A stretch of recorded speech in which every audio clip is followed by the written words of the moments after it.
mais um evento da Adnotare, vamos lá. Vamos que vamos. Falta um minutinho para a gente começar. Um tema rico, né? Esse tema da separação e divórcio. Sim, sim. Vamos lá. Recente, né? Na verdade, né? Foi possível para nós aqui no Brasil só a partir de 77, né? Sim. Um ano antes de eu nascer, assim. Um ano antes de nascer. Então, uma coisa bem... Eu sou do ano seguinte. Tão atual, né? Eu sou do ano seguinte, doutora. Se é no ano anterior, ano do meu irmão. Eu sou do ano seguinte. Não, na verdade, eu sou do ano seguinte, eu sou de 78, né? Eu também, 78. Eu sou de 78, é verdade. De que mês? De que mês? Eu sou de julho, dia 10, canceriana. Então tá bom. Eu sou do dia 28 de agosto. Então você é virginiano. Virginiano. Grande. Vamos lá. Vamos começar? O pessoal vai entrando aí. Meus caros, damos início a mais um evento da Academia Nacional de Direito Notarial, Adnotare. Hoje temos um tema lindo, maravilhoso, que é a separação e o divórcio extrajudicial, né? Institutos aí facultados pela Lei 11.441 de 2007, que alterou o Código de Processo Civil de 73, lá no artigo 1124-A do CPC anterior. Né? Então, hoje nós teríamos a presença da doutora Carolina Alice Fleury, mas a doutora Carolina, ela não quis, ela ficou com medo, né, de participar. Aí ela foi para uma cidade do interior de Goiás, onde não existe internet, né, onde o pessoal lá resolve divórcio e separação na faca, né? E a nossa querida doutora Geice Abdala Dias Carvalho, com a gentileza de uma grande notária, tabeliã substituta do 3º tabelionato de notas e registro civil das pessoas naturais da comarca de Trindade, próximo a Goiânia, capital. Ela veio nos brindar aí e salvar a doutora Carolina, né, por conta do probleminha dela. Eu agradeço muito a presença da doutora Geice. A doutora Geice Abdala, ela é tabeliã substituto, como eu falei, e ela tem experiência de 22 anos aí na matéria notarial registral. Então, já vem de família, o irmão é titular, ela trabalha com o irmão, o pai foi preposto de uma serventia em Goiânia. Então, evidentemente, uma pessoa que traz muita bagagem, muita experiência para nós. E nós, da Adnotare, doutora Geice, agradecemos imensamente a sua generosidade por estar conosco, brindarmos aqui com o teu conhecimento, ok? Nesse momento, agradeço a todos que estão presentes, os que estão entrando atrasados, né? Então, eu vou puxar a orelha de quem entrou atrasado, doutora Geice, e passo imediatamente a palavra para a doutora poder ministrar as tuas ideias sobre o tema durante mais ou menos 50 minutos, para que a gente possa entrar num debate gostoso e aprofundado da matéria. A palavra é sua, doutora. Boa noite, obrigada, Adnotare, né, pela recepção, pelo convite. Estou aqui substituindo a advogada doutora Carolina Alice, que me colocou nessa situação assim, né, tão esperada, mas eu fiquei muito feliz com o convite. É sempre bom, né, contribuir com os nossos conhecimentos, com o que a gente pratica no dia a dia. E em tempos de pandemia, então, que a gente fica, assim, com sentimentos tão à flor da pele, né? E a gente, mesmo estando aí online, a gente sente o calor humano, a gente sente, né, as vibrações. Então, eu fico muito feliz com essa oportunidade. O registro civil me permite abordar todas as fases do cidadão, né? Eu acho, assim, isso muito interessante, porque a gente está presente no nascimento, porque a gente é registro civil com atribuição em notas, né? Então, a gente está na fase do nascimento, depois no casamento, depois nas questões patrimoniais, fazendo escrituras, e por final, né, na questão natural, estamos no óbito também, né? Vim aqui, fui convidada para falar sobre separação e divórcio, como eu já havia comentado com o professor antes, a questão que é bom a gente falar, né, que no Brasil o divórcio só foi permitido a partir de 1977, com a emenda constitucional número 9, regulamentada pela Lei 6.515 de 77, que é a lei que está vigente até hoje, né? Então, até 2007, nós só podíamos fazer divórcio via judicial, né?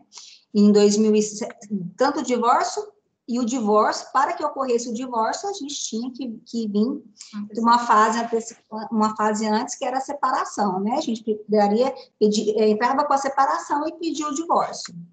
Em 2007, veio a Lei 11.441 para regulamentar, né, essa questão dos divórcios extrajudiciais, e ela veio disciplinada pela Resolução 35. Né? Diferentemente do que era o divórcio judicial, que a gente teria os pré-requisitos do CPC, né?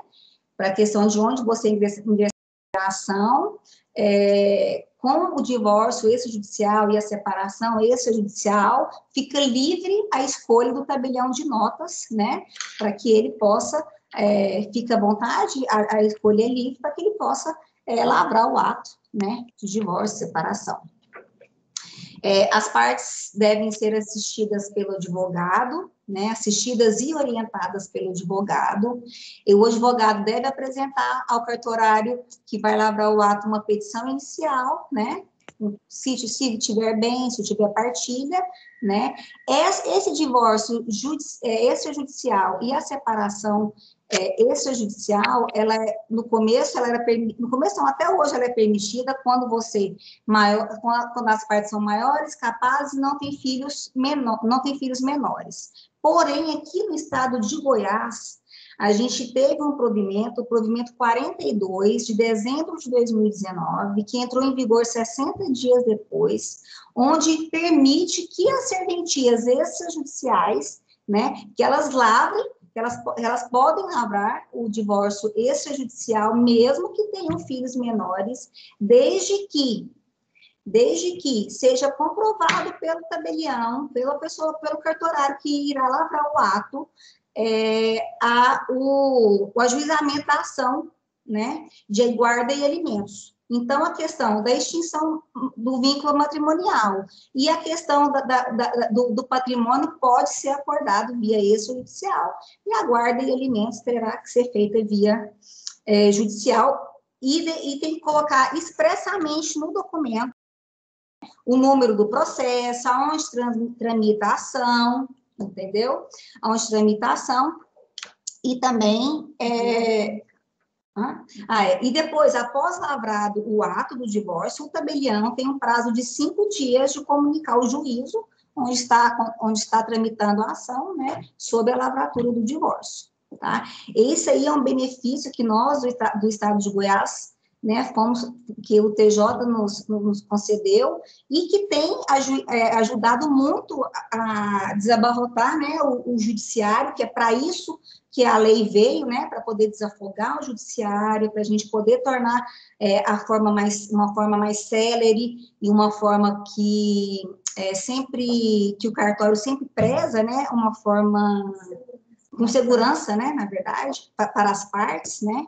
Quem está do teu lado aí, doutora Geice? Gente, quem está do meu lado é a Cárita, que trabalha comigo há 6 anos. Vem cá, Cárita. Meu, apresenta, né? Tá tendo uma cola aí? Tá tendo uma colinha aí? Apresenta ela, cadê? Cadê? Não, agora eu quero ver. Uma cola maravilhosa. A gente trabalha juntas há 6 anos, ela é nossa escrevente. Ela está sempre também aqui à frente dos trabalhos, né, Cárita? Ajudando. Como é que é o nome dela? Desculpa, não entendi. Cárita. Cárita, doutora Cárita. Muito, muito prazer. Obrigado pela presença aí junto com a doutora Geice. É isso aí. Que legal, bacana. Pode ficar junto aí as duas aí, que vai ficar ótimo. As duas batendo um papo e a gente ouvindo aqui o papo de vocês. É, bom demais. Estamos aqui desde as 7 da manhã. A gente pegou de surpresa, né, com essa palestra, Sim. mas estamos aqui, firmes. Muito obrigada pelo convite.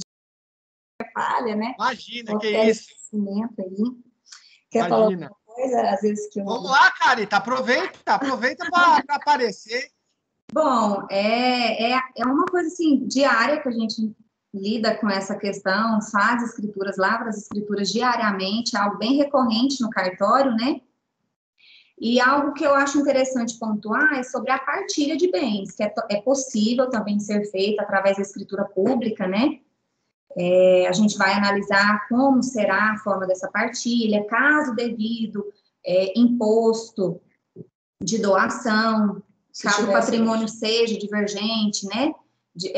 Que não seja na proporção que a lei exige, que seja 50% para cada, a gente exige o recolhimento de todos os impostos, lavra a escritura, após a comprovação do pagamento, que são coisas que a gente tem que ficar atento, né? Que são exigências da própria lei, os recolhimentos dos impostos. E me lembrei agora de um ponto muito interessante sobre, em caso de separação ou próprio divórcio, em que a mulher continue com o nome de casada, isso, assim, a gente vê na prática que é pouco usual. Como a gente tem atribuição de registro civil também, o pessoal costuma continuar com o nome de casado, né? Não faz essa alteração, por já ter documentação, geralmente o pessoal de mais idade, por conta da dificuldade em trocar a documentação, continuam com o nome de casado, e aí com o novo casamento, ao vir aqui para poder habilitar processo, eles querem tirar. E aí tem essa possibilidade, né, que é através de escritura pública, apenas com a finalidade de retirar o nome, o sobrenome do ex-cônjuge, acompanhado do advogado, é possível fazer. De forma superveniente ao ato. Então, é plenamente possível, se a pessoa lá, na hora de separar ou divorciar, permanecer com o nome de casado, aí passou um mês, se arrependeu, voltar, ela pode voltar sozinha para retirar o nome? Sozinha, de forma unilateral, apenas acompanhada do advogado. É possível... Acompanhado do advogado, sempre. Isso. Ok. Deixa eu fazer uma pergunta importante. O ato de separação ou divórcio, sem partilha, quanto custa? Aqui, para nós, no estado de Goiás, R$210. R$210. Isso. E se houver uma partilha de bens, qual que é o teto da tabela de vocês? 5.770 a partir de 400 mil, que vai mudar é a taxa judiciária. Tá. A partir de 409 mil, a partir de 400 mil, os emolumentos já é o máximo. Não, 800 já mil é o teto. É o teto. Deixa eu ver aqui. Já é o teto. 5 mil. Então, se a pessoa tem um apartamento de 410 mil reais, se ela for fazer uma separação ou divórcio com partilha, ela já paga 5 mil. É isso. A gente tem uma tabela aqui. E a Carita não sabe de cabeça a tabela. Não é possível, doutora Carita. Até 809, 5.770. 5.770. Isso. Entendi. Agora uma pergunta já para as duas, já que a gente está falando dessa questão de partilha, é uma questão bastante interessante para as pessoas entenderem. Vou imaginar a seguinte hipótese: um casal vai fazer a separação ou o divórcio. Patrimônio do casal, R$1 milhão. 500 mil de bem móvel, que vai ficar para o cônjuge A, e 500 mil de imóvel, que vai ficar para o cônjuge B. Como é que funciona essa questão tributária, na opinião de vocês? Já é a pancada, né? Aqui no estado de Goiás, quem avalia é a Cefaz. Então, a gente não atribui valores.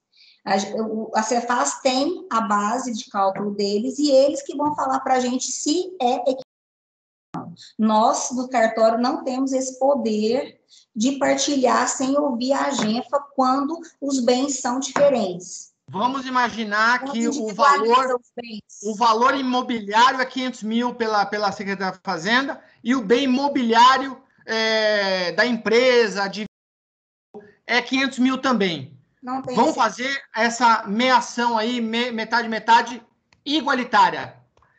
O cartório, o estado, o município de vocês, exige o recolhimento tributário na base de cálculo de 250 mil? Não. Exige a avaliação, mas não vai haver tributação porque os quiões são idênticos. Então, não vai tributar em cima, vai ter isenção nesse caso. Ok, tá bom, maravilha. Tem que passar pelo Estado. Assim, né, pra gente, porque quem faz, por mais que a gente tenha, por exemplo, a base do valor venal e a base do Detran para a gente avaliar os bens, né, no caso, os veículos, a gente não pode seguir esses. Quem tem que falar se os bens são equivalentes é o Estado. Mas deixa eu fazer uma pergunta. Quando você vai fazer esse procedimento de avaliação, como é que funciona esse procedimento aí em Goiás? Você tem que fazer a minuta, mandar para o advogado no posto fiscal fazer isso? Sim, o advogado leva a guia na Agenfa, coloca como é que será a partilha, e aí a Agenfa que vai avaliar. A Agenfa, na verdade, hoje, ela nem exige ela exige só a guia falando como é que vai ser a partilha, né? Assim, não precisa ser uma... O que é Agenfa? Doutor, o que é Agenfa? É a Secretaria da Fazenda do Estado de Goiás. Secretaria da Fazenda. Mas a pergunta é, a Secretaria da Fazenda vai analisar tanto bem imóvel quanto bens móveis? Sim, aqui sim. Todo e qualquer patrimônio que for objeto do divórcio tem que ser analisado pela Secretaria. Lógico então, que se for bastante problema, né? Se for veículo, eles têm uma base de cálculo, que é o que é lançado para cálculo de IPVA, no Detran, né? Bens móveis, como o próprio mobiliário de um apartamento ou de uma empresa, aí vai com base na declaração das partes. Eles vão ter uma declaração apresentando de que tem um mobiliário tal, que mas eles que vão analisar. Isso. De qualquer forma, tem que passar sobre... E esse processo administrativo lá na Secretaria da Fazenda, quanto tempo demora? Demora. Se tiver envolver imóvel, aqui para nós, em Trindade, é mais rápido, mas se o imóvel for de Goiânia, demora uns 30 dias. Nossa, então quem tem urgência para fazer o divórcio compartilha, tá lascado. É complicado. E uma das coisas que acontece muito aqui para nós, no dia a dia, assim, às vezes, a pessoa fala que não tem bens, né? E faz o divórcio. Aí depois a pessoa vem em casa no futuro com comunhão universal de bens. Olha a comunicação dos bens aí, viram, né? Um embolado. Então, assim, e por isso a importância e a necessidade da orientação do advogado nessa hora, né? Porque, às vezes, a pessoa quer concluir o processo, a gente depende da Agenfa, a gente não pode lavrar se tiver essa partilha desigual ou individualização de bens sem a prévia avaliação da Agenfa. Então, possivelmente, as partes que têm urgência em fazer a separação ou divórcio fazem sem partilha e deixam para partilhar de forma posterior. O ideal seria, se tiver bem, se eles quiserem que seja rápido, coloca que a partilha será posterior, né, futura, como está respaldado por lei. Só que, muitas das vezes, as pessoas, eu não sei se por economia, né, vem também e declaram que não tem, eles acham mais fácil declarar que não tem bens, né? Sim. E aí vira aquela questão...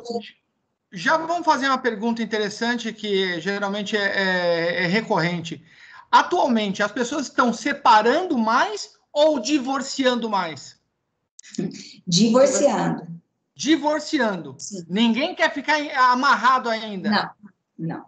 Quer. A separação ficou em desuso. Ficou em desuso aí? Ficou bastante. O que acontece é que as pessoas, às vezes, recorrem ao judiciário para fazer separação de corpos, para delimitar uma data, quando ainda não está definido o divórcio. Mas o divórcio, com certeza, assim, é divórcio direto. Entendi. Maravilha. E o que mais a gente tem de interessante nessa questão da separação de divórcio? Porque a doutora Geice falou sobre o provimento 42 de 2019 é bastante interessante, porque é uma norma administrativa contra a lei, né? que eu acho que ajuda bastante a população, viu? Porque, assim, ela tem um resultado positivo, né? Porque aí a guarda e os alimentos são discutidos no judiciário, mas a questão patrimonial e extinção do vínculo matrimonial também pode ser feito por aqui, né? Até mesmo porque o divórcio não põe fim aos deveres dos cônjuges com os filhos, né? Sim. Então, em tese, você extingue o vínculo matrimonial, partilha os bens que o casal possui, e a questão de guarda, alimentos e visitas continua no âmbito judicial, com assistência do Ministério Público e tudo. Uma questão importante da gente abordar, professor, é a questão da procuração para ser utilizada no divórcio. Boa questão. A lei fala que ela tem validade por 30 dias a partir da lavratura. Mesmo que ela não venha com data de validade, ela só vale por 30 dias, né? Então, isso está previsto aonde? Salvo engano, na Resolução 35, não é? Na Resolução 35. Isso. E aí vocês são criteriosos com isso. Sim. Não tem nenhum processo aí da OAB contra esse dispositivo? Para nós aqui, não. Não. O que tem, nessa pandemia, o que ajudou as pessoas é porque, às vezes, assim, em alguns casos que ocorre que as pessoas moram fora, né, que já divorciaram, moram fora do país, moram longe. Hoje existe a nossa modalidade, o notariado, que é a procuração que já pode fazer via conferência, né? Então, vem muito para facilitar e agilizar, né? Então, a partir do momento que você faz o notariado, você pode lavrar o divórcio. Pode fazer a procuração também. E o tabelionato de vocês já está apto e estão fazendo o e-notariado? Sim, estamos aptos. Já fizemos algumas procurações via e-notariado. É muito bom, muito prático. Muito prático, né? Essa questão aí é uma evolução. Doutoras, né? Que a gente está falando com vocês duas. Quais são os requisitos para fazer essa procuração para separação e divórcio? Quais são os elementos que precisam constar objetivamente nessas procurações aí para a gente poder orientar o nosso público aqui da Adnotare? Tem que constar se deixou bens, se deixou filhos, se permite que ele continue a assinar o nome de casado ou vai retirar, né? A declaração do estado gravídico também. Exato. Como é que faz essa análise da questão do estado gravídico? Declaração da própria pessoa. A senhora não manda a mulher ela sentar e levantar, né? Para ver se fica uma barriguinha. Não faz. Só declaração mesmo. Tá, não vai fazer igual eu fiz uma vez quando eu trabalhava num cartório de notas. Eu fui preposto e substituto de um tabelionato em São Paulo, e a moça eu fui tirar xerox, aí a moça sentou e deu uma suspirada. Aí eu falei assim, é duro levar 2, né? Aí ela falou assim, não é gravidez, é comida. Aí eu falei, meu Deus do céu, você me perdoa. E saí correndo, né, de vergonha, né? Mas ela era magrinha e só tinha uma barriguinha assim, uma barriguinha perfeita de grávida, né? E aí a gente... Pergunta aí que ele quer. Que absurdo, né? Então, hoje eu estou aprendendo a ficar quieto. Né? Aprendizado. Então, a questão do estado gravídico tem que ser por declaração. Sim. Você tem que constar expressamente na escritura de divórcio. Ok. O divórcio direto também foi permitido a partir de 2010, né? Com a emenda constitucional 66. Anterior a isso, com a lei que é de 2007, a gente também tinha que fazer a separação para depois fazer o divórcio, né? A análise, né, do lapso temporal, se estava separado de fato há 2 anos, poderia fazer o divórcio direto. Antes disso, apenas a separação. Tá. E interessante mencionar também que essa comprovação era feita por testemunhas, né? Você não tinha que apresentar documentação comprovando esse lapso temporal. Você apresentava 2 testemunhas que comprovassem a separação de fato do casal. Ok, então você chamava a testemunha para o ato para ela testemunhar que a pessoa estava separada de fato há mais de 1 ano. Isso. Ok. É importante também esclarecer que, se foi feita a separação judicial, você pode fazer o divórcio via extrajudicial, né? Não tem problema. Se você quiser retificar, pode retificar, mesmo tendo sido feito judicial, você pode retificar via extrajudicial, né? Nessa questão, doutora Geise, que a senhora comentou, a pessoa fez a separação judicial, Sim. agora quer fazer a conversão em divórcio. Quais documentos a senhora vai exigir do advogado para te apresentar?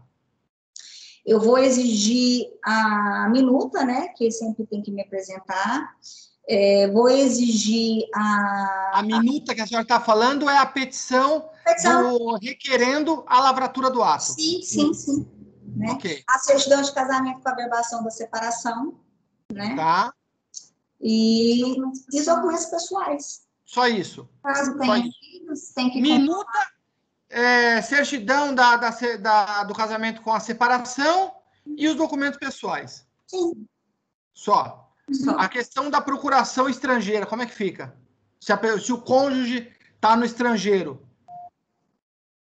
Ele tem que apresentar a procuração com poderes específicos, que constem as mesmas exigências da Resolução 35. Sendo lavrado no consulado. Que seja divórcio direto ou conversão de separação em divórcio. A questão do prazo altera alguma coisa? Porque às vezes o consulado demora, né? 30 emitir. 30 dias, a senhora é rigorosa, hein? Meu Deus! Tem uma questão legal da questão da homologação do divórcio aqui, né? Agora a gente pode homologar direto desde que a sentença tenha constado que o casal divorciou fora. Aí vem a sentença, tem que constar que não tem bens, que não tem filhos, né? Aí você pode, e vem apostilada a sentença, você pode fazer homologação aqui. E como é que funciona isso? Vem direto? Como é que é? Você pode repetir essa questão, que essa questão deve interessar para bastante gente. Sim. Como é que é a história? Quando o divórcio é feito fora do país, né?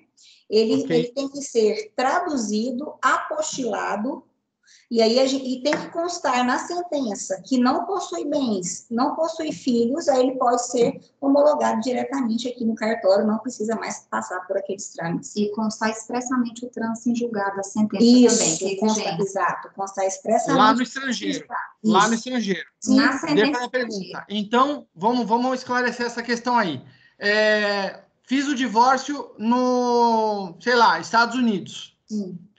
A apostilamento é feito lá. Sim. O apostilamento é feito nos Estados Unidos. Sim. Aí o documento estrangeiro vem para o Brasil apostilado. Uhum. Aí eu tenho que levar onde? Fazer a tradução. Tradução pública juramentada. Isso. Trazer para o cartório. E aí vai direto para o cartório. Não, a senhora não vai exigir que eu leve o documento estrangeiro para o RTD, o Registro de Documentos. Faz sim. Depois vem para cá. Vai passar pelo registro. Não. Vamos falar o procedimento certo aí, porque os advogados vão cair matando. Né? Então, vamos lá, vamos voltar. O documento estrangeiro. Sentença lá de divórcio ou separação perante a autoridade estrangeira. Apostila no país estrangeiro. Vem para o Brasil.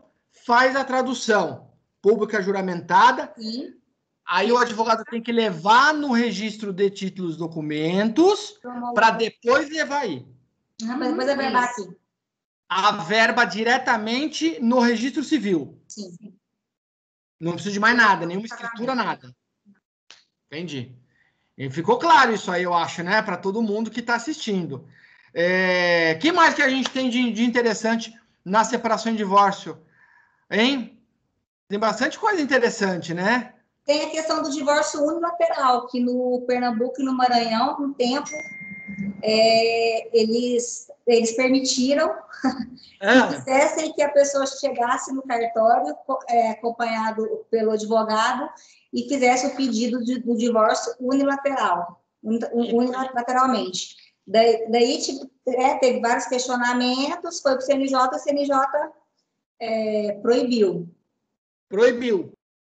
Mas existe um projeto de lei correndo aí para que isso seja aprovado. Tá bom. Se chegar aí falando que quer fazer um divórcio unilateral, não dá para fazer. Por enquanto, não. Mas é porque às vezes a pessoa separou há muito tempo, de fato, né? Não tem mais contato com a pessoa, e a via judicial demora, né? Assim, requer tempo, a pessoa quer resolver seu problema, às vezes, para estar casado novamente, né? Então, assim, mas isso, eu não me aprofundei, porque a gente chegou a dar uma olhada, mas eu não me aprofundei. Eu acho que não poderia possuir bens e nem filhos, né, Carta? Você lembra sobre essa questão? Sim. O divórcio unilateral. No estado do Pernambuco e no Maranhão, não foi isso? Se eu não me engano, sim, isso não essa questão eu não lembro. Já teve uma outra decisão. E, doutora Geice, quantos divórcios a senhora faz por mês, mais ou menos? Você tem uma noção? Aumentou muito com essa pandemia o número de atos? De divórcio e casamento. De divórcio e casamento, aumentou? Sim. Na pandemia aumentou muito a procura pelo casamento também. Pelo divórcio também, eu achei que foi proporcional, assim. O casamento, as pessoas ficavam com medo, às vezes, de não estarem, assim, resguardadas nessa questão. As pessoas preocupam muito com a questão patrimonial, né? Então, assim, sim, eu achei que a procura do casamento aumentou. O divórcio também, mas eu achei que o casamento deu uma intensificada. Doutora Geice, vamos fazer um questionamento aí voltado para uma questão em homenagem ao nosso vice-presidente, o doutor Mauro Antônio Rocha, que está nos assistindo. Na hipótese de divórcio ou separação, em que a partilha de bens seja um imóvel alienado fiduciariamente. Sim, boa questão. E os cônjuges resolvem deixar o imóvel, a dívida, somente para um. Um vai assumir a dívida e o outro vai cair fora. Sim. Como é que funciona essa questão aí como é que formaliza divórcio ou separação com imóvel alienado fiduciariamente, ficando a responsabilidade da dívida apenas com um dos cônjuges? Sim. A gente aqui na nossa prática, a gente passa pela Cefaz, né? Pela Secretaria da Fazenda sobre a questão do valor que já pagou, né? Do valor pago, porque vai ter o excedente para quem vai ficar com o imóvel, e a gente coloca uma questão na escritura que terá eficácia mediante a anuência ou a aceitação do banco. Ou a quitação. Entendeu? A eficácia do ato vai depender... Transferência. A eficácia da transferência vai depender do banco. Sim. Não, da anuência ou quitação. Da anuência ou quitação. Isso. E como é que fica essa questão da anuência? Quem é que busca a anuência? O cartório oficia o banco ou são as partes que devem buscar o banco? As partes. As partes que vão buscar o banco. Sim. Ela pode, inclusive, buscar uma anuência prévia, se ela quiser, né? Se ela se interessar, ou a gente coloca que ele vai assumir que a dívida vai ficar que a responsabilidade das prestações vão ficar por conta do cônjuge que está ficando com o imóvel, né? Uhum. E a gente coloca, porque assim, na verdade, porque senão o registro não tem registro, né? Entendeu? Porque não tem a questão da continuidade, né? Então, a gente partilha os direitos e as obrigações. Mas aí vem a pergunta, doutora, por que, doutora Geice, por que tem que ter anuência do banco? Para a questão da alienação. Por quê? Não, mas vamos aprofundar isso, vai. Vamos aprofundar isso. Por que a doutora lavra sem anuência do banco? Eu lavro, mas eu coloco a ciência das partes. Ah, entendi. Então, a senhora lava o ato do divórcio, mas em relação à partilha... Condicionada à anuência. Uhum. Aí vem a pergunta, precisa mesmo de anuência? A pessoa não vai conseguir registrar esse ato? Não, aqui não. Não. No meu conhecimento, na minha prática do dia a dia, aqui em Goiás, não se registra. Sem anuência do banco, não. Entendi. Bom, Na verdade, o doutor Vitinari está tentando quem falou? Opa, peraí. O erro. Calma. Doutor Mauro Rocha, induzi-la a concordar com a teoria dele, com a tese dele. Tá? Mas me parece perfeitamente correto o que está sendo feito aí pela registradora. Não é?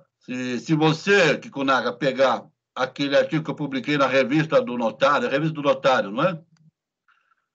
Sobre o assunto, eu disse exatamente isso, que as partes poderão decidir da forma que quiserem. Porém, as partes decidem como querem, o tabelião, não é? O registro civil, o tabelião faz a escritura conforme o decidido, mas ressalva que aquilo lá não poderá ser levado a registro antes de tomar algumas providências. Isso.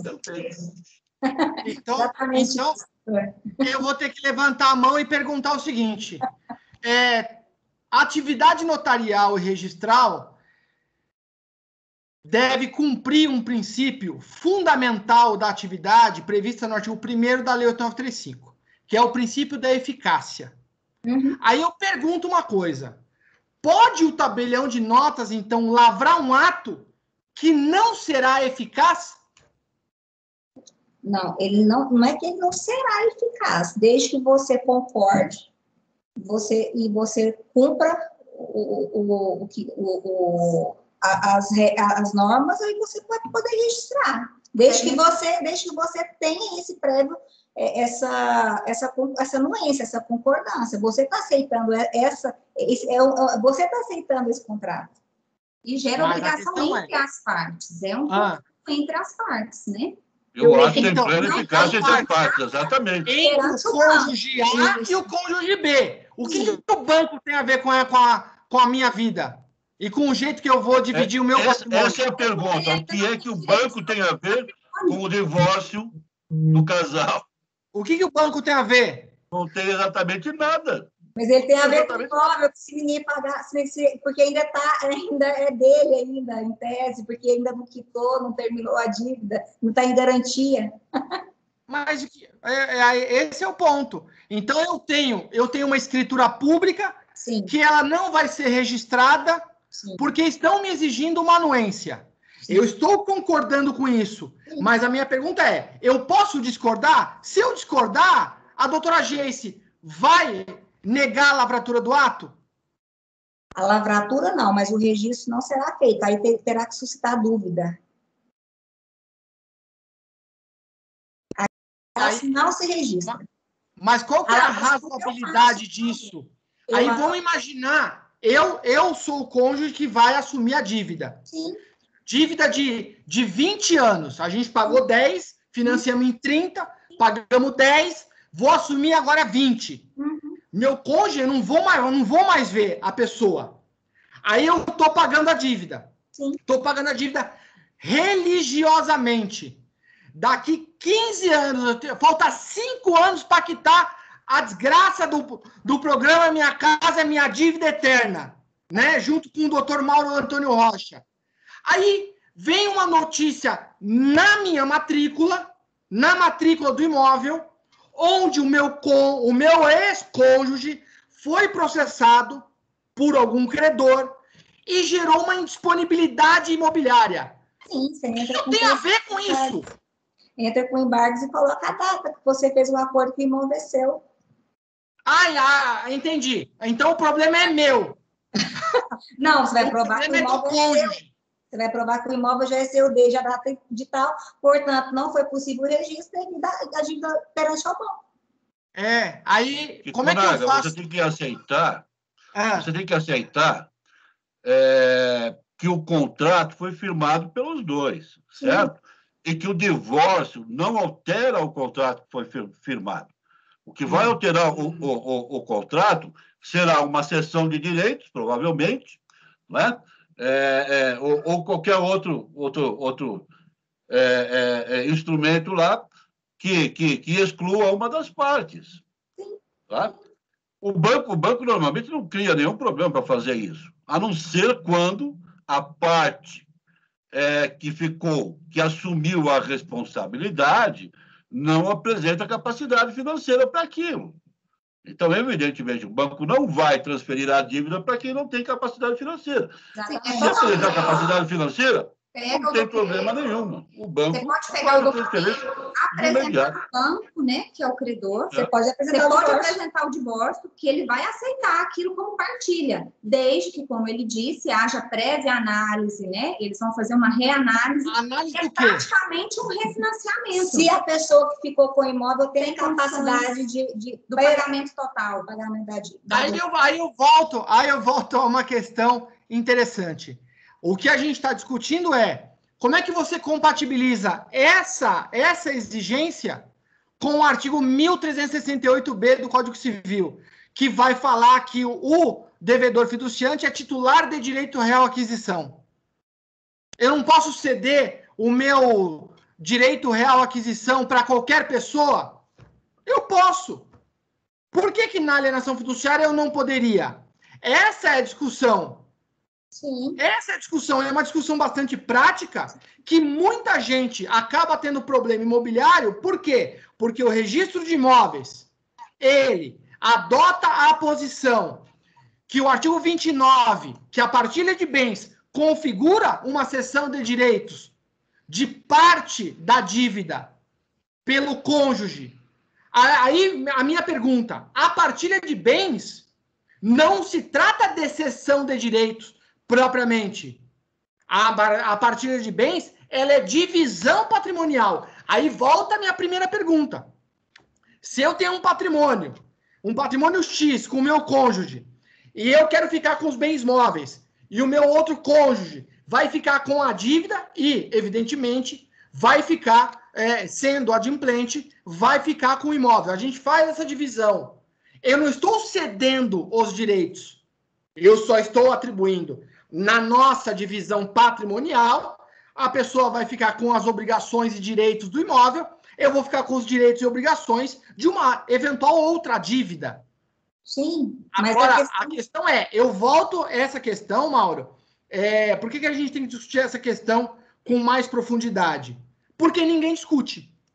É por isso que a gente tem que discutir. Então, o que eu quero, na verdade, é provocar a doutora Geice e a doutora, desculpa, esqueci o nome dela.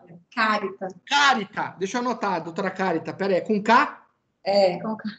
Com K. A doutora Cárita é provocar justamente um prejuízo ao princípio da eficácia notarial. Porque se eu vou lavrar um ato notarial, eu, usuário do serviço, penso que ele deveria gerar eficácia imediata.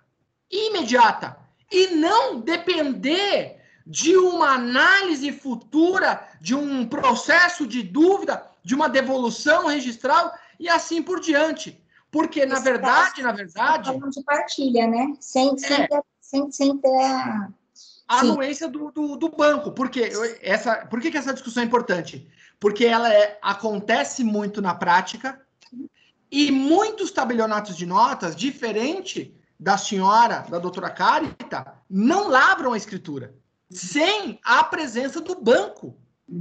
Se não houver a presença do banco na escritura pública, não se lavra o divórcio. Sim.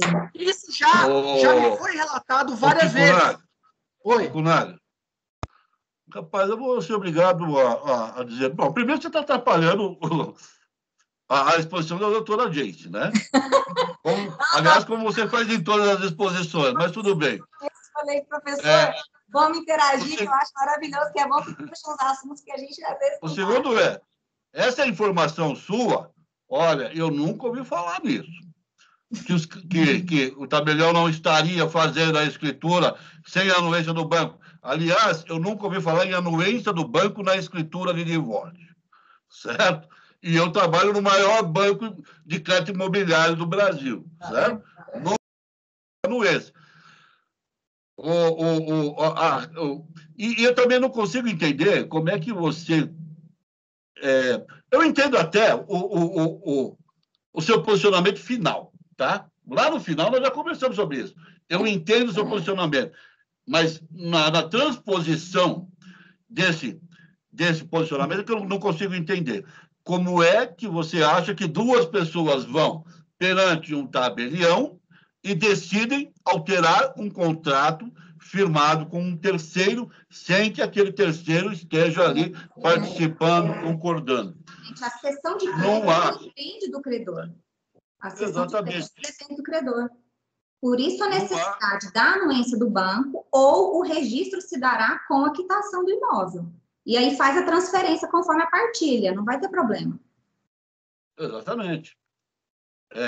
Eu até imagino que a gente poderia facilitar esse sistema. Resguarda o tabelionato. Nós poderíamos facilitar esse sistema aí e aceitar, não é? Que na partilha se resolvesse aquilo lá e que aquilo fosse, de uma forma ou de outra, uma alteração, representasse uma alteração no contrato. Até acho possível, mas ainda assim haverá que se verificar a condição econômica daquele que está assumindo o risco, né? Porque também existem fraudes, podem existir fraudes, né, se não tiver anuência do credor, né, com esse divórcio. Envolve muitas coisas, eu acredito. Não é tão simples assim, é complexo, né? Inclusive, fraude é a própria partilha, né? Exato.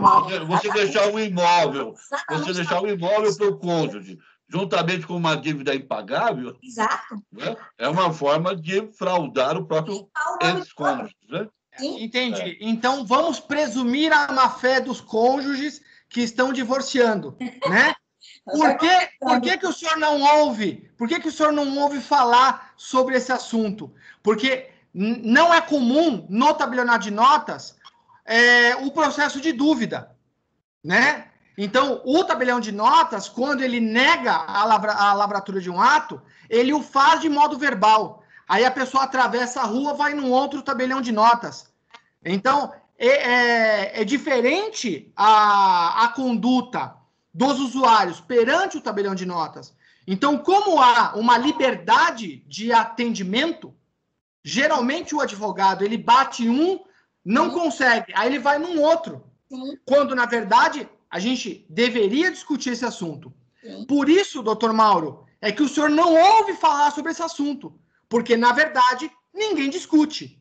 E aí eu estou atrapalhando a apresentação da doutora Geice, justamente porque ela nos permitiu uma conversa, um diálogo, para que se tornasse mais dinâmico. Até porque ela não fez uma preparação antecipada para fazer a apresentação de hoje, né? Então, assim, ela trouxe a doutora Cárita com toda a generosidade dela para a gente poder discutir esse assunto. E eu entendo que é um assunto bastante relevante, porque gera problema no dia a dia e, posteriormente, vai gerar mais judicialização, claro. Como a doutora Geice falou. Para você, amanhã, proteger o teu patrimônio, você vai ter que entrar com embargo de terceiros. É evidente que é interessante e é importante. Agora, o que importa em tudo isso é deixar claro que o tabelião pode, sim, declarar a vontade dos divorciandos, porém, aquela vontade não resultará numa alteração contratual.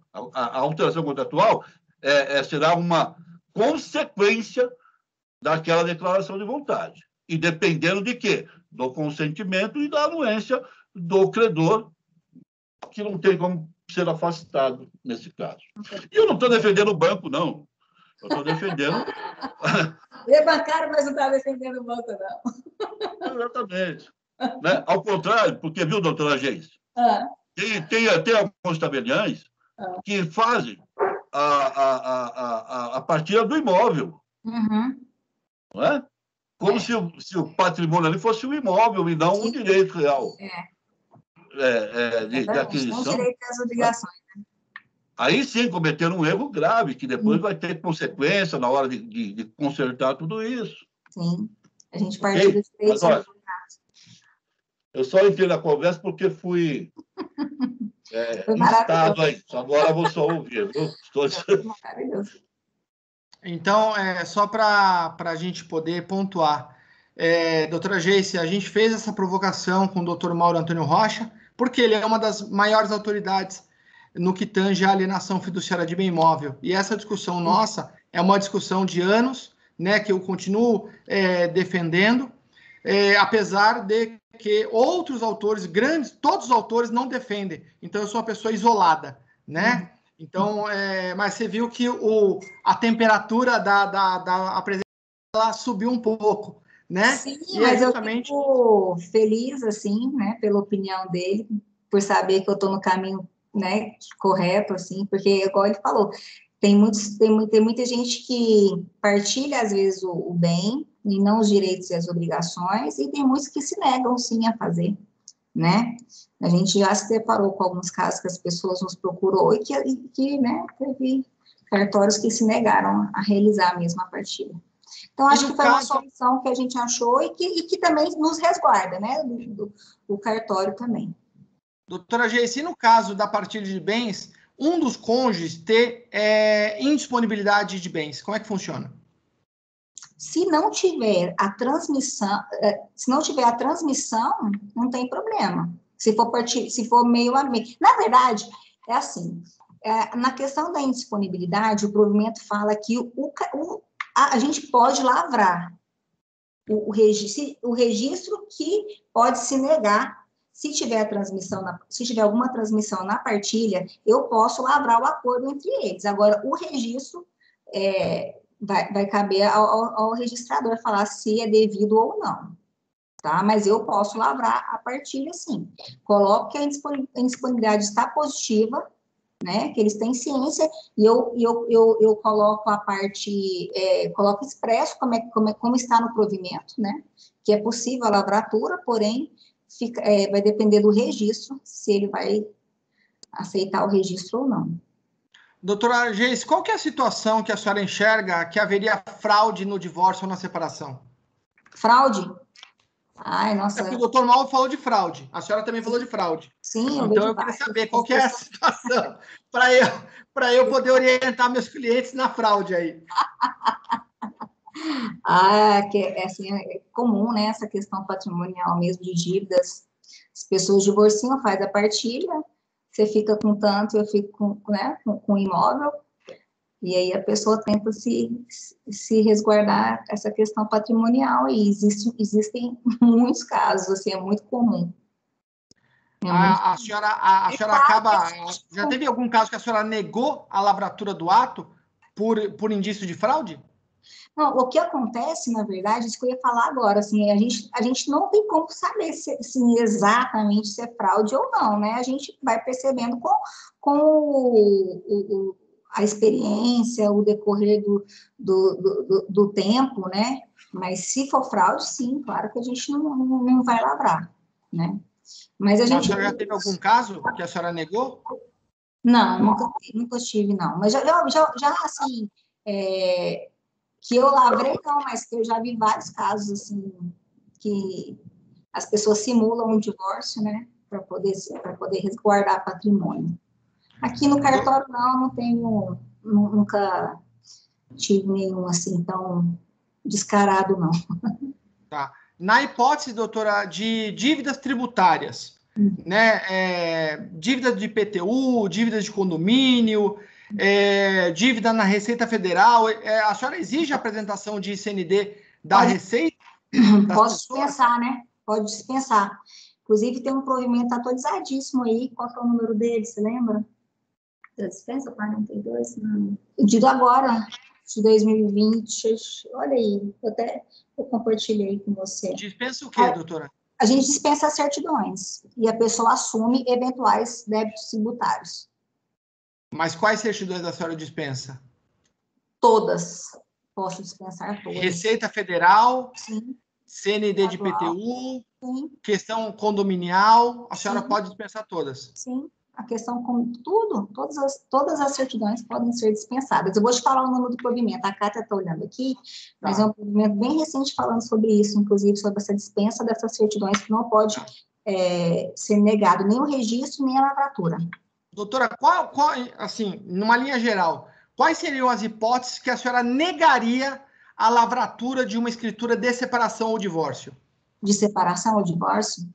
Quais seriam, assim, as hipóteses que poderia, gerar uma recusa? Porque, pelo que a senhora está dizendo, caso de fraude, a senhora, praticamente, a senhora lavra, sempre tem um meio de lavrar esse divórcio ou separação, né? Então, a gente falou de indisponibilidade, falamos de ICND, falamos de filhos menores que estaria dispensado, falamos de partilha de bens do imóvel alienado fiduciariamente. Então, assim, praticamente, a gente está falando que todas as hipóteses seriam possíveis de lavratura, né? Então, eu faço uma pergunta se a senhora... É um dos casos, uma das hipóteses que eu não lavraria, primeiro, se tiver partilha com individualização de bens, eu não lavaria sem a AGENFA, sem avaliação, sem passar pela AGENFA, né? Para saber se é devido ou não o imposto. Nessa ocasião, eu não lavro de forma alguma, tá? A não ser que partilhe 50-50, né? Então, tudo bem. Se tiver individualização dos bens, aí eu não lavro sem passar pela AGENFA. Essa é uma das questões, eu não lavro sem passar pela AGENFA. Dispensa as certidões, porém, o cônjuge que fica com o imóvel, ele assume o risco, né, dessa questão tributária. Tá ok. E isenta a serventia. Ele dispensa ele dispensa a certidão e assume. Isso é só quando há transmissão, né? Porque quando é partilha 50-50, não tem necessidade de ter certidão. Ok, maravilha. Mais alguma situação que a senhora lembre? Mais algum detalhe em relação à separação e divórcio que a senhora queira apresentar para nós? Porque está chegando no horário da abertura para as perguntas. Maravilha. Não, acho que é isso aí. Estou aqui esperando as perguntas aí para serem respondidas, né? E se as pessoas quiserem me lembrar, assim, alguma coisa que eu possa abordar também, que às vezes, igual eu te falei, fui pega de surpresa, né? E aí, às vezes, a gente deixa passar tanta coisa e é tão amplo esse universo, né? Sim. Assim, são tantos casos, assim, cada caso tem uma peculiaridade, assim, uma coisinha diferente. Então, nós, né, como cartorários, assim, a gente tem que ter esse cuidado e analisar caso por caso e não negar somente, tá? Eu vejo isso, a reclamação muito do pessoal aqui da cidade, principalmente. É muito fácil a pessoa chegar e falar, não faço, né? Não faço, né? Então, a gente tem que estar, assim, o mais amparada pela lei e poder também, como é que eu falo, ajudar a população, né? Que muitas das vezes, por mais que seja às vezes orientado pelo advogado, às vezes a pessoa tem uma carência de orientação, entendeu? Então, acho que a gente tem que ter bom senso para analisar cada caso, sabe? Eu vejo isso muito, às vezes as pessoas vêm no cartório primeiramente para fazer as perguntas, para depois procurar um advogado, para depois fazer, né, um acordo. Então, assim, a gente tem que estar bastante atualizado, né, e ter esse bom senso para analisar cada caso, né, e não falar só, não faço, vira as costas, não, por que não faço, né, baseado em quê, por que não posso fazer, né. Então, acho que a gente tem que ter esse bom senso, acho que isso é importante, né? E explicar, às vezes, a pessoa, quando ela está separando, às vezes ela está muito à flor da pele, né? E a gente tem que deixar claro que o divórcio, se você extingue o vínculo matrimonial, depois só casa novamente. Se você, né, se você tiver alguma dúvida, né, que espere, que repense, que passe essa questão, né, faça a separação, às vezes faz uma separação de corpos, limitar uma data para direitos e obrigações, né? Então, assim, eu acho que isso é importante. Às vezes a pessoa chega com a cabeça quente, às vezes ela quer divorciar mais para... Não estou falando no geral, mas muitas vezes para afetar o outro, né? Para poder machucar o outro, porque falando em divórcio, a gente fala de amor também, né? A gente fala de dor, né? Não é só de patrimônio, tem muita coisa envolvida, né? Tem família, tem filhos, na maioria das vezes. Então, acho que a gente tem que estar aqui com um lado, assim, até no lado para poder atender o cliente, assim, com um lado psicológico bom, né? Da gente dar... Claro que a gente tem psicólogo, a gente tem os dias de tristeza, assim, mas que a gente tenha sempre uma resposta bacana para dar, orientar, né? Acolher o cliente, assim, eu gosto muito dessa parte, assim, humanitária, de estar, assim, sempre... Eu gosto muito de ter esse contato com o cliente, gosto bastante mesmo. É uma coisa, assim, que eu adoro, assim, no cartório, é esse contato, né, essa informação, você sente que a pessoa tem essa carência, tem essa vontade de uma resposta, né, e às vezes a pessoa não tem, às vezes ela tem assistência ali, tem a defensoria pública, né, tem assistência judiciária, mas às vezes até para ir lá, às vezes aqui que a porta está aberta é mais fácil para ela entrar, né, então sim, a gente vê essa carência. Duas questões, doutora, que ficaram para trás, que eu acho que é importante a gente falar antes de passar a palavra para o pessoal que está participando. É em relação aos alimentos, sim, né? Se seria possível a renúncia a alimentos. Sim, tem que colocar, a gente coloca. É um dos requisitos. É possível?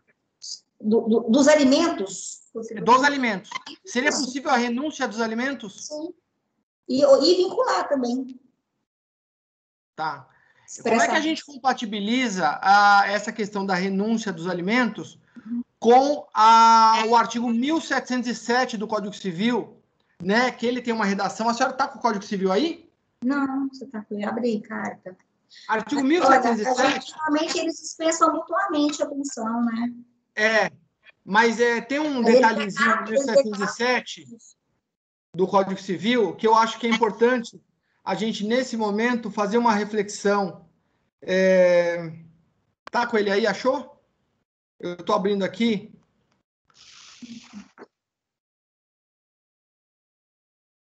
Porque tem tabelionato de notas também que não faz renúncia. Não. E aí gera toda uma problemática. O direito, na verdade, depois ele pode ser, né? Ele pode depois ser... Não é que você renuncia, né? Você primeiro você dispensa, mas depois o direito continua, né? Você dispensa as prestações. Então, depois... mas a ideia de constar a renúncia na escritura pública é justamente para deixar claro entre os cônjuges que não haverá pedido de alimento futuro. E aí vem... O direito não tem como renunciar, não. Mas eu como advogado, eu quero garantir meu cliente. Falar, você vai renunciar lá, nunca mais vai pedir. Aí vem a pergunta, aí eu faço a pergunta novamente. Vamos lá, vamos voltar na pergunta lá, que eu acho que é importante a gente aprofundar essa questão aqui. Pode o credor não exercer, porém, lhe é vedado renunciar o direito a alimentos. Isso. Sendo o direito não, ele renuncia os alimentos. O direito não. Oi? Ele pode renunciar os alimentos. O direito não. Mas... Sim, ele pode renunciar. Eu não quero pensão agora. Mas se amanhã ele achar que ele deve receber os alimentos que ele deve, se ele achar que ele deve futuramente, ele pode requerer. O direito é dele. Mas que cacetada é essa? Sim. O direito ele não pode renunciar, não.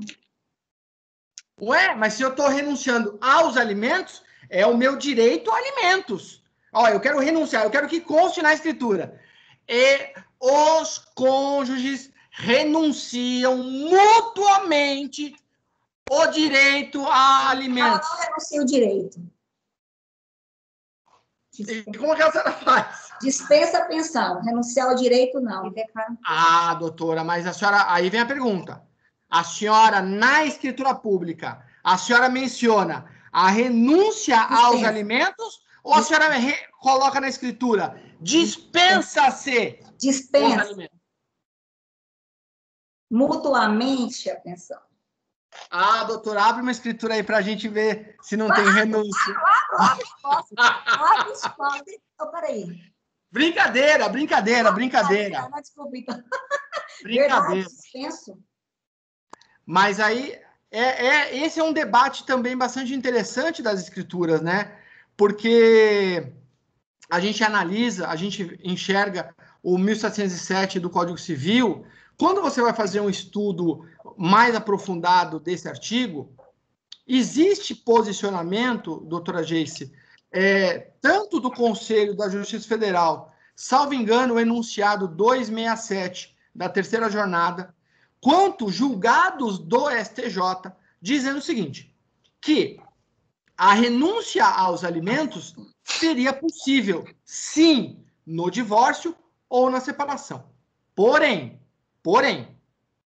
para que houvesse essa possibilidade de renúncia, nós teríamos que ter os seguintes elementos: independência financeira de ambos os cônjuges, e consciência, ou seja, consentimento de ambos os cônjuges, que nunca mais seria possível exigir alimentos um do outro. E além disso, a ciência que o artigo 1707 ele só teria incidência em situações de parentesco, e na relação entre cônjuges não há relação de parentesco. Então, o STJ ele traz esses elementos como requisitos para a aplicação da renúncia.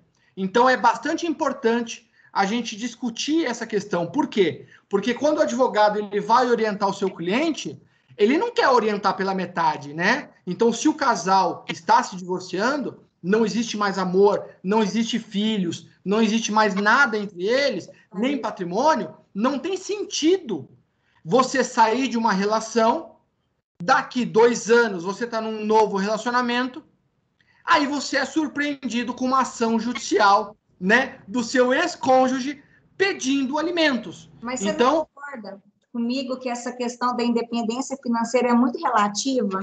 Claro que é, Hoje, assim, né, hoje você está independente, mas e amanhã, se acontecer alguma coisa e você, né? Mas aí que tá, a pergunta... É complicado renunciar a um direito. Aí que tá, a pergunta que se faz é justamente por isso. A pergunta que se faz é, se eu estou extinguindo o matrimônio, sim, estou extinguindo todos os direitos? Sim ou não? Porque se eu não estou extinguindo todos os direitos, aí me lasca. Porque eu, cônjuge que estou me divorciando, eu vou ficar amarrado até quando? Com o meu ex-cônjuge. Então, essa a questão que a gente quer colocar. Isso é temporário, não é? Oi? Eu acho que essa questão de dependência é temporária do cônjuge. A questão de prestação de alimentos de um cônjuge para outro é temporário. Sim. Nas hipóteses em que não há independência financeira, um cônjuge que vai prestar alimentos ao outro, existe uma temporariedade. Antigamente, a gente falava de vitaliciedade dos alimentos, né? Hoje não mais. Hoje a gente vai falar de temporariedade, que vai depender de cada caso. Vamos lembrar que a gente está falando de escritura pública. Então, há consenso entre as partes, né? Porque se não houvesse consenso, e não estaríamos diante de uma tabeliã, estaríamos diante do juiz de direito. Sim. E essa questão é uma questão que eu quero firmar aí uma reflexão de todos nós, que a renúncia de alimentos, na minha visão, seria possível, porém, o tabelião de notas, ele deveria, isso é um dever, não é uma faculdade do tabelião, mas um dever, de orientar que a incidência do artigo 1707, ela seria somente para relações de parentesco e nas hipóteses que eu comentei. Independência financeira, né? Entre os cônjuges, anuência absoluta, consciência absoluta que a renúncia a alimentos ela tem eficácia imediata, ela é irrevogável. Não dá. Renunciou. Não abriria mais oportunidade para você vir lá na frente. Eu sei que isso é um detalhe muito interessante, muito importante, mas eu acho bastante relevante para a gente poder trazer nesse momento aqui da sua palestra. Né? Sim, eu vou, inclusive, dar uma repensada sobre isso. Também a escritura dispensa. Não renuncia, né? Tá bom. Mas a gente gostei. Eu acho que foi bom, foi produtivo, né, doutora Geice? Foi demais, gente. Nossa, que prazer, que coisa boa. Que legal. Energia boa. Posso passar para o público fazer pergunta? Sim. Então tá bom. Meus caros, parabéns, doutora G. A doutora Carita também. Doutora Carita, aparece aí, que a pergunta é para você também agora. Tá bom? Eu abro as perguntas aos nossos queridos participantes. Quem quer abrir a pergunta? Maurão, quer fazer a primeira pergunta? Eu queria voltar à questão Helena. da separação. É possível, porque eu tinha entendido por diversas decisões que eu andei vendo aí nos últimos anos, depois até passou isso, que a separação já não poderia mais ser realizada, não é?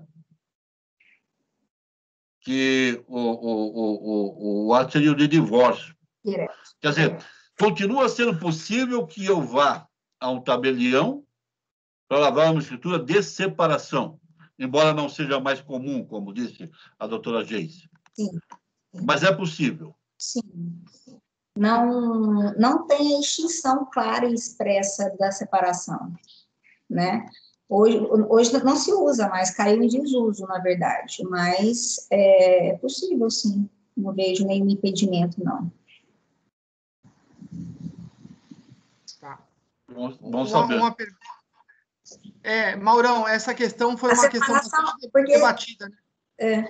O que você pode falar, professor? Desculpa. Não, essa questão da emenda constitucional 66 de 2010, quando ela veio e ela excluiu o prazo de 1 ano para você poder divorciar, se discutiu que a separação estava extinta, né? Porque a separação ela de permanência dissolve o matrimônio, mas o vínculo não, né? Então, quem faz a separação pode lavrar uma escritura de restabelecimento da sociedade conjugal, evidentemente, voltando ao status quo, né? Evidente, não ex tunc, ex nunc, né? Por conta do regime de bens. Então, se a pessoa estava casada pelo regime da comunhão universal, separou, voltou, restabeleceu, volta à comunhão universal, né? Mas aquele lapso temporal da separação não haveria comunicabilidade, né? Não haveria comunicabilidade. Caiu em desuso, né? Mas ainda há pessoas que mantêm, né, a separação, né, para poder fazer a de fato também, né? No caso, separação de corpos, né? Tem o mesmo. Separação judicial era mais um requisito para o divórcio, né? Por isso a necessidade, igual você explicou a questão do restabelecimento, então a separação de fato também ela acaba substituindo essa separação judicial, na minha concepção. Doutora Geice e doutora Carita, é possível a lavratura da separação ou divórcio onde o cônjuge que está separando outorga a procuração para o outro cônjuge que também é advogado? Peraí, vamos lá. O cônjuge... Nossa, não, acho que aí há conflitos de... Calma, vamos lá. O cônjuge A é engenheiro. E advogado. O cônjuge B, advogado. Sim, e pai. Aí o cônjuge A, ele tá lá no Pará, num projeto. E aí ele fala o seguinte, olha, a gente vai separar, tudo bem. Pode o cônjuge A outorgar uma procuração para o cônjuge B, para ele representar o cônjuge A e também aparecer na separação, divórcio, como advogado? Não, porque eu acho que aí há conflitos de interesse, né? O advogado pode acumular função. Ele pode representar, ele pode advogar em causa própria nesse caso, mas não como as duas partes, não como os dois lados. Não pode agir como divorciando, não. Não pode. Por quê? Na minha opinião, porque há conflitos de interesse, na minha opinião. A senhora acha? Sim. Qual que é a opinião da doutora Carita? O que você acha? Não pode. Ela acha também que não. Aparece aí, doutora Carita. Aparece aqui e fala que não. Ela também acha que não. Ela comenta e eu confirmo que eu estou olhando na resolução, se eu não me engano, a resolução não permite. Permite que o advogado cumule a função, né? Mas que ele seja procurador das partes e o advogado. Agora, a questão da representação de ambas as partes... Vai para todos os atos notariais, assim, em geral, que há conflitos de interesse, né? Eu acho que ele não pode representar as duas partes. Mas a resolução 35, ela fala dessa vedação, Carita? Não, eu acho que não. Ela fala da possibilidade de cumular a função de advogado e representar através de procuração uma das partes. Então, mas eu estou representando a outra parte. A questão que você está falando é o próprio divorciando ser representante do outro e o advogado das partes. Isso. Aí, ao meu ver, não tem um contraditório. Ele representa todos os polos, então... Qual que é a tua opinião, Maurão? Maurão? Sei, rapaz, eu nunca pensei nisso, mas eu acho absolutamente estranho. Muito. Mas não há consenso entre as partes? Aparentemente, sim, né? Aparentemente, se há sim. consenso, qual é o problema? Onde estaria o problema, doutora Geice? Mas como é que você vai aferir o consenso nesse caso? Mas o cônjuge A, Maurão, está otorgando poderes para o cônjuge B. Mas eu acho que vai naquela questão de qualquer ato notarial que você for lavrar, que você não pode representar as duas partes quando há conflito de interesse. Mas haveria conflito de interesses ou uma convergência de interesses? Porque ambos querem se divorciar. E se a pessoa falar que foi feita a procuração? Mas a procuração não é pública? Sim. Ai, me apertou. Essa procuração, ela deveria, para ser aceitável, ela deveria detalhar absolutamente todo o procedimento. Esse era o requisito para a procuração do divórcio. Mas é isso aí, Maurão. Matou o assunto. Matou o assunto. Então, a procuração para divórcio, para separação, ou até mesmo para inventário, é uma procuração que deve cumprir os requisitos previstos lá no artigo 661, parágrafo 1º do Código Civil. Ou seja, quando a Resolução 35 de 2007 da Corregedoria Nacional de Justiça, ela fala que o advogado ele pode cumular as funções de advogado e de procurador das partes, significa dizer que a procuração tem que ter poderes especiais. E o que é o poder especial? O poder especial é justamente o que você acabou de falar. A procuração é a antecipação do ato. Ou seja, o tabelião que faz a procuração para separação e divórcio, ele, na verdade, o tabelião que for fazer o divórcio, ele tem que copiar e colar o que está na procuração. Porque você tem que determinar tudo o que vai acontecer no divórcio. Então, desse modo, penso eu que a Resolução 35, no momento que ela autoriza a representação do advogado como parte e como advogado e como representante de outras partes, não haveria problema nenhum. Estamos mediante consenso, estamos mediante um tabelião de notas que está aferindo a minha vontade, né? E a gente precisa de celeridade, né, doutora Geice?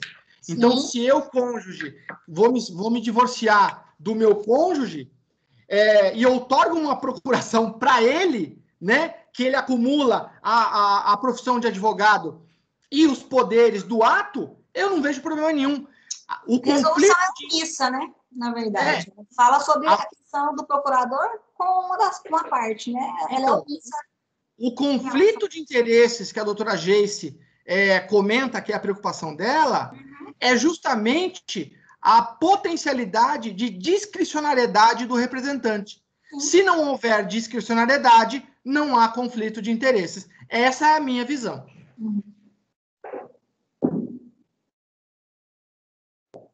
Vamos lá? Quem mais? O Ronaldo de Oliveira aqui, o doutor Ronaldo de Oliveira, doutora Geice, ele é preposto num tabelionato de nota de São Paulo.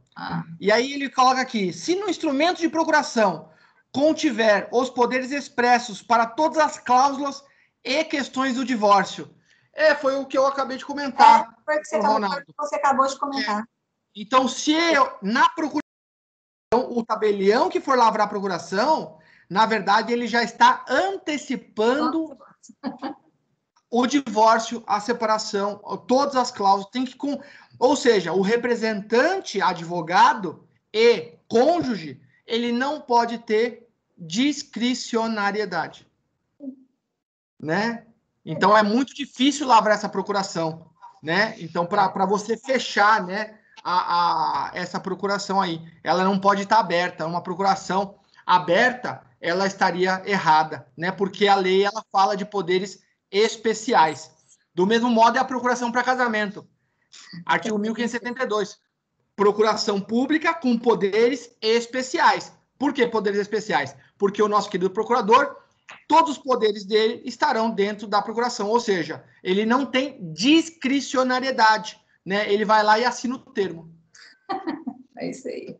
Legal, né? Quem mais quer fazer pergunta aqui? Vamos lá, queridos. Vamos lá, que a gente está com o horário adiantado aí, porque eu atrapalhei bastante a palestra da doutora Geice. E o doutor Mauro também entrou na minha onda. Né? Doutor Mauro, prazer. Mais alguma pergunta? Dou-lhe uma. Dou licença. Gostaria de fazer uma consideração. Pode falar, aparece pelo menos aí, né, doutora Carita?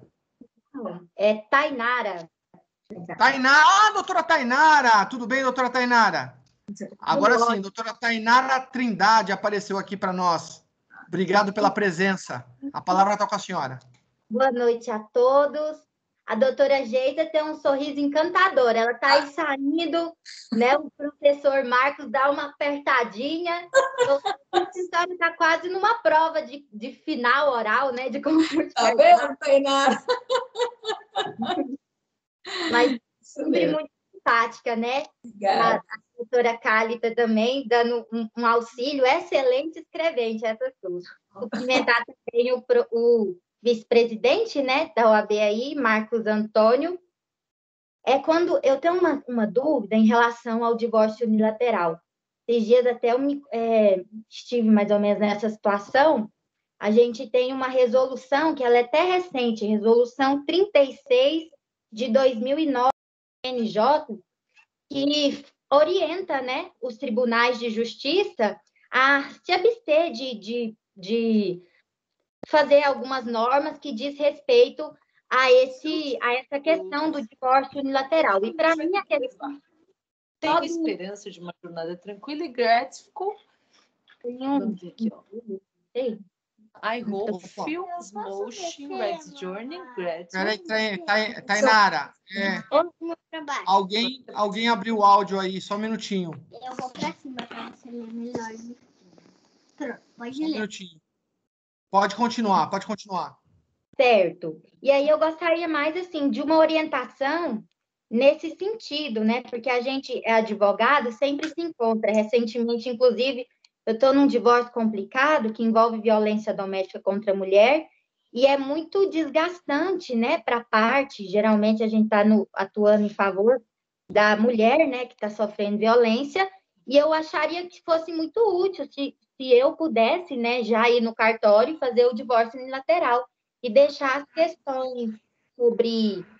Eu até já entrei com a ação a respeito da criança que eles têm, mas a questão patrimonial também pode seguir no litigioso, mas em razão dessa emenda constitucional 66, que a gente teve no ano de 2006, que possibilitou ali o divórcio, ninguém é obrigado a permanecer casado contra a sua vontade por nenhum lapso temporal, né? Seja de fato 2 anos, seja separado judicialmente por 1 ano. Eu gostaria mais uma orientação nesse sentido, porque aqui na resolução, estou até com ela aberta aqui, ela tem só 2 artigos, inclusive o que só interessa é o primeiro aí, inciso 1, que fala assim: recomendar aos tribunais de justiça dos estados e do Distrito Federal, inciso 1, se abstenham de editar atos regulamentando a averbação de divórcio extrajudicial por declaração unilateral emanada de um dos cônjuges, divórcio impositivo. Então, está pedindo para que os tribunais tenham de editar normas a respeito disso, né? No meu entender, seria para viabilizar a ocorrência do direito, viabilizar o direito ao divórcio, que é o direito da parte, né? Aí tem aqui continua, né? Salvo nas hipóteses de divórcio consensual, separação consensual e extinção de união estável, prevista no artigo 733 do Código de Processo Civil. Aí o professor Marcos, né, Kikunagas, eu tenho dificuldade de pronunciar, se eu estiver errado, o senhor pode me corrigir. Aí, é isso aí, Kikunaga. Sim. Aí aqui a gente tem, o senhor que entende bastante de artigo, eu não estou com o código aberto para saber sobre esse artigo, mas eu acredito que poderia ser uma causa interessante para se abraçar, não só os advogados, os tabeliães também, para poder viabilizar a lavratura de um divórcio. As outras questões que envolvem o litígio, né, que precisa mesmo dos dois, mas em relação a esse direito pessoal, um direito pessoal da parte de se ver divorciada, né, eu acredito que essa recomendação, ela foi interpretada por mim do seguinte modo, né, que eu expus, que é para viabilizar esse divórcio impositivo. E aí eu gostaria de ter um posicionamento dos doutores para saber se eu estou com uma interpretação equivocada, como que é. Vai lá, doutora Geice, fica à vontade. Eu falei no início, né, que até o estado de Pernambuco e Maranhão tinha se posicionado a favor desse divórcio impositivo ou unilateral, né? Porém, o CNJ proibiu. Existe um projeto de lei em andamento, se não me engano, um senador, eu não sei, eu acho que é Ronaldo Rocha, se não me engano, que está em andamento. Mas, assim, por enquanto, só via judicial mesmo. Né? Doutora Tainara, eu acho o seguinte, na minha opinião, o Brasil precisa avançar muito ainda em matéria de direito de família, né? É uma matéria muito dinâmica, né? Então, realmente, eu também concordo com a senhora de que ninguém é obrigado a continuar casado, né? Para casar, ok, convergência de vontade, mas pela própria natureza da relação, você permanecer casado, você ser obrigado a permanecer na relação jurídica, eu acho que seria um abuso, uma violência contra a pessoa, né? Então, eu acredito que, realmente, o divórcio impositivo é uma tendência, uma realidade, e esses casos de violência doméstica, né, só corroboram essa tese, né, de que o Estado do Maranhão, quando ele editou a norma, né, uma norma evidentemente ilegal, porque não tem previsão nisso, mas, assim como a doutora Geice comentou, que está se lavrando divórcios e separações com filhos menores, está se lavrando inventário com testamento válido, tudo contra a lei. Porém, a violação da lei, ela causa algum impacto negativo na sociedade? Não gera impacto negativo na sociedade. O divórcio impositivo geraria algum tipo de impacto negativo na sociedade? Não, na minha opinião, não geraria nenhuma instabilidade jurídica. Então, eu concordo com isso. A parte de que ela está sendo desfeito esse vínculo, né? Uma notificação, né? Podia instrumentalizar isso, que a gente tem uma resolução que fala, olha, não proíbam, mas também não viabiliza. Por isso que eu achei um pouco contraditório. Doutora Tainara, a questão que eu comento, e eu já vou provocar o Mauro, porque o raciocínio é o mesmo.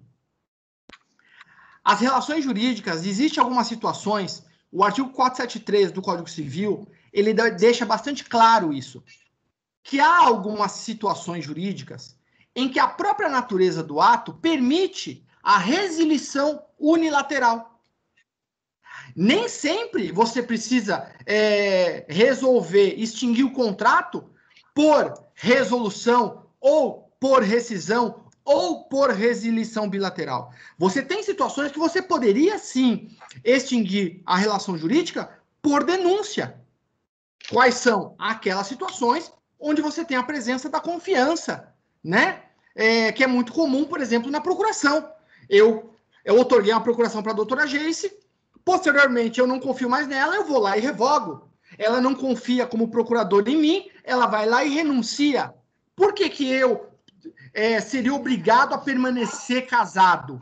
Né? Não existe sentido nisso, não na nossa sociedade. Numa sociedade laica, não existe sentido mesmo. Do mesmo modo é a questão da alteração de regime de bens. Por que eu não poderia fazer por escritura pública? Né? Com a presença do Ministério Público, doutora Geice. Qual que é o prejuízo para terceiros? Né? Faço a escritura, chamo o MP, se for o caso, né? Averbo isso no registro civil, averbo isso no meu patrimônio e eventuais terceiros credores que se sentirem prejudicados ingressam com ação judicial. Por que não? Por que eu sou obrigado a entrar numa relação e permanecer até o final? Agora vem a provocação, doutor Mauro. Por que que na alienação fiduciária de bem imóvel eu só tenho duas saídas? Ou eu quito o imóvel, eu quito a dívida, ou eu sou executado, eu passo pelo constrangimento da execução. Por que eu não poderia ter a opção de ceder os meus direitos para qualquer outra pessoa que tivesse um pouco mais de capacidade financeira do que eu, porque eu não aguento mais pagar, a minha situação financeira mudou, eu contratei, eu estava numa situação, passou 10 anos, eu estou numa outra situação. Por que eu não poderia transferir o meu direito para uma pessoa que poderia ter capacidade de pagar se o bem continua em garantia? Por que o banco teria que verificar? Porque eu sei que é isso que o doutor Mauro vai falar. Ah, mas o banco ele precisa verificar a capacidade de pagamento. Mas o imóvel está em garantia. Porque se eu continuar, eu devedor, ficar inadimplente, que a possibilidade é grande, e eu transferir para um terceiro a dívida, a regra é a mesma. A execução vai se dar do imóvel, da dívida. Vai consolidar, vai continuar. Não, no meu entendimento, não há prejuízo nenhum. Nem ao cônjuge que não foi ouvido no divórcio, não há prejuízo para o procurador que foi revogada a procuração, não há prejuízo para o credor na alienação fiduciária. A ratio é a mesma. Não há prejuízo. Agora, você exigir que o sujeito ele concorde em divorciar, isso para mim é uma violência. Você exigir que o credor concorde em você tentar sair com dignidade da relação jurídica, para mim também é uma violência. Tá, ok. Mas qual é a relação jurídica que o devedor tem com o credor? É uma relação de pagamento de dívida em dinheiro, de mútuo em dinheiro, tá certo? Emprestou dinheiro, mútuo em dinheiro. Quer ceder o contrato? É uma cessão de contrato de mútuo em dinheiro, certo? Não confunda o banco com uma casa de penhor, certo? O banco é um estabelecimento que empresta dinheiro e recebe dinheiro, certo?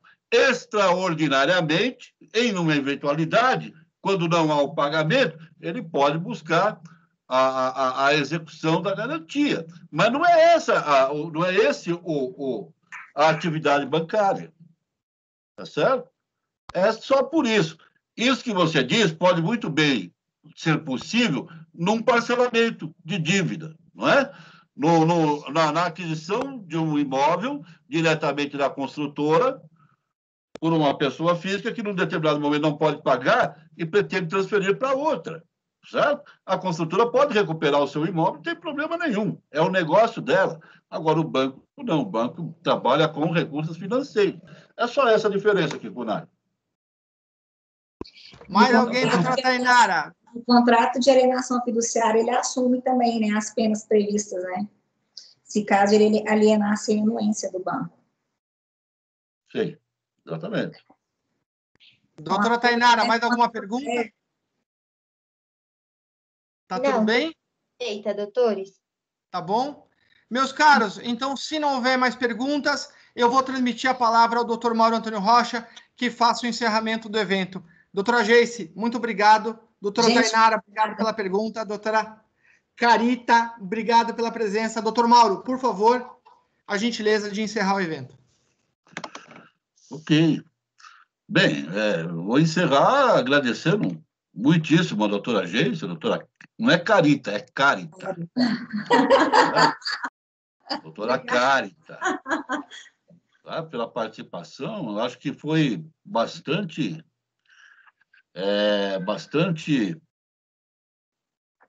explicativa, né? O debate aí começou como uma exposição, acabou virando um debate, não é? E foi um debate bastante profícuo. Gostei muito, tá? Que bom. Bem, e é isso. E agradecer a todos os presentes e dizer que nós estamos aqui todas as quintas-feiras, né? A Academia Nacional de Direito Notarial e Registral, a ADNotari, todas as quintas-feiras promove um evento desse tipo, tá? São eventos sempre muito bem desenvolvidos e bastante interessantes, tá? E aproveito também para convidar aqueles que ainda não são associados da ADNotari que se associem. Nós temos aí um trabalho grande para desenvolver. Nós temos aí uma mensalidade que praticamente uma mensalidade simbólica, né? De um valor muito razoável, tá? Então, que se associe e participe e se aproveitem daquilo que a gente oferece, tá? Que nós temos oferecido muita coisa boa para os nossos associados. Tá bom, doutora Geice? Muito obrigado. Foi um prazer muito grande conhecê-la. Espero um dia estar aí na sua comarca. Sua comarca é? Trindade. Trindade, Goiás. Goiás, né? Isso. Trindade, tá? Tomar um café com a senhora, com a doutora Carita. Será um prazer. Será muito bem-vindo. Muito bem-vindo. Marcos, um abraço. Prazer em vê-lo. E para a doutora Tainara Trindade também. Foi um prazer conhecê-la. Espero que compareça sempre aqui às nossas atividades. Tá bom? Um abraço. Um abraço a todos. Tchau, tchau.